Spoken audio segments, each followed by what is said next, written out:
ये GS test का episode 2 है। एपिसोड फर्स्ट अपलोड कर चुके हैं।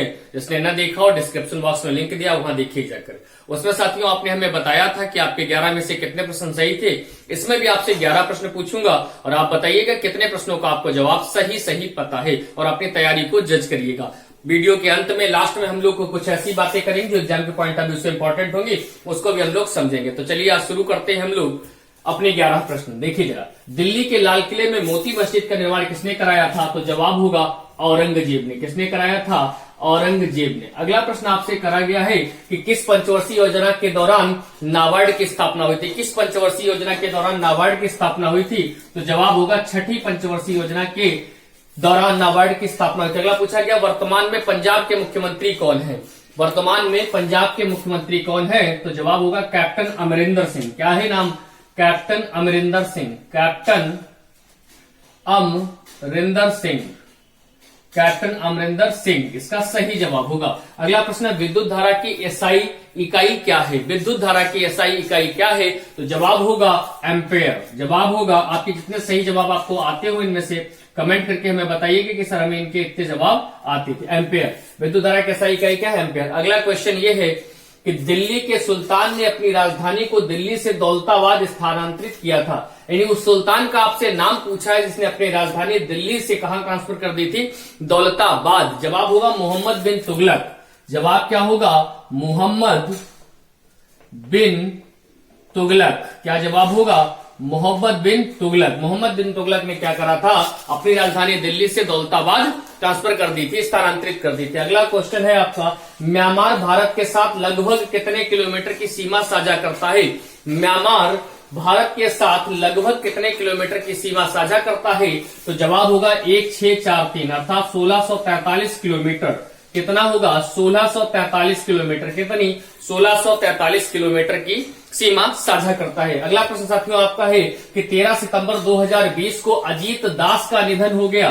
13 सितंबर 2020 को अजीत दास का निधन हो गया। वह किस फील्ड से संबंधित थे? प्रश्न आपसे किया जा रहा साथियों। जवाब होगा अभिनेता। वो क्या थे? अभिनेता थे साथियों। क्या थे? अभिनेता थे। अगला प्रश्न आपसे है कि भारतीय संविधान का कौन सा भाग संविधान के संशोधन के बारे में बताता है?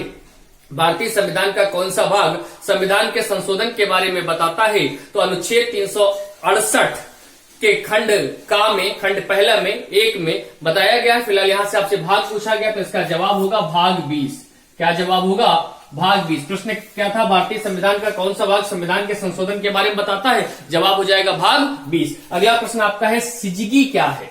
सिजगी क्या है? ध्यान रखिएगा जब खगोलीय पिंड एक सीध रेखा में, 3 खगोलीय पिंड एक सीध रेखा में आ जाते हैं। एक चीज और ध्यान रखिएगा, सिजगी है ये स्थित है। और कैसी स्थित है? सूर्य पृथ्वी तथा चंद्रमा को एक सीधी रेखा में जब स्थित होते हैं, ऐसी स्थिति है जब सूर्य पृथ्वी तथा चंद्रमा, उसे क्या बोलते हैं? सिजगी बोलते हैं। सिजगी बोलते हैं। अगला हमीदा बानो बेगम किसकी मां थी? हमीदा बानो बेगम किसकी मां थी? जो हमीदा बानो बेगम थी वो किसकी मां थी? तो याद रखिएगा अकबर की मां थी। किसकी मां थी? अकबर की मां थी। हमीदा बानो बेगम अकबर की मां थी। अगला पोलो या चौगान खेलते समय किस सुल्तान की मृत्यु हो गई थी? तो पोलो या चौगान खेलते समय किस सुल्तान की मृत्यु हो गई थी? तो याद रखिएगा कुतुबुद्दीन ऐबक। किसकी हो गई थी? कुतुबुद्दीन ऐबक की। किसकी हो गई थी? कुतुबुद्दीन ऐबक की मृत्यु हो गई थी। ये 11 प्रश्न थे। मैं आपको कितने प्रश्नों के जवाब सही पता थे आप लोग हमें कमेंट करके जरूर बताइएगा। अब चलते हैं और आपको बताते हैं कुछ नॉलेज की ऐसी चीजें जो एग्जाम के पॉइंट ऑफ व्यू से इंपॉर्टेंट। सबसे पहले आज मुख्यालय की बात कर लेते हैं। याद रखिएगा विश्व खाद्य एवं कृषि संगठन का मुख्यालय कहाँ स्थित है? विश्व खाद्य एवं कृषि संगठन। जब कृषि का दिमाग पर क्लिक करे कृषि तो याद रख लेना किसान। और किसान क्या करता है? मेहनत करता है तो उसका रोम दर्द होता है। अर्थात विश्व खाद्य एवं कृषि संगठन का मुख्यालय कहाँ? रोम। ये पड़ता कहाँ है? इटली में। दूसरा विश्व डाक संघ। विश्व डाक संघ का मुख्यालय कहाँ है? ध्यान रखिएगा डाक कौन बांटता है? डाकिया। और डाकिया जब डाक बांटता है तो धूप में उसकी स्किन जो बर्न करने लगती है। याद रखिएगा बर्न। विश्व डाक संघ का मुख्यालय कहाँ है? बर्न। ये बर्न पड़ता कहाँ है? स्विट्जरलैंड में। अब सबसे स्पेशल बात ध्यान रखिएगा, जिनेवा बहुत महत्वपूर्ण है। जिनेवा के विषय में क्या क्या बता रहा हूं ध्यान रखिएगा। विश्व व्यापार संगठन का मुख्यालय, आप कहेंगे सर जी जिनेवा। मैं पूछूंगा अंतर्राष्ट्रीय श्रम संगठन का मुख्यालय, आप कहेंगे जिनेवा। मैं कहूंगा विश्व मौसम संगठन का मुख्यालय, आप कहेंगे जिनेवा। मैं कहूंगा विश्व स्वास्थ्य संगठन का मुख्यालय, आप कहेंगे जिनेवा। और जिनेवा में एक चीज और ध्यान रखिएगा, ये जिनेवा है कहां? स्विट्जरलैंड में। तो उम्मीद करता हूं आपको ये जानकारी अच्छी लगी होगी। Thank you so much.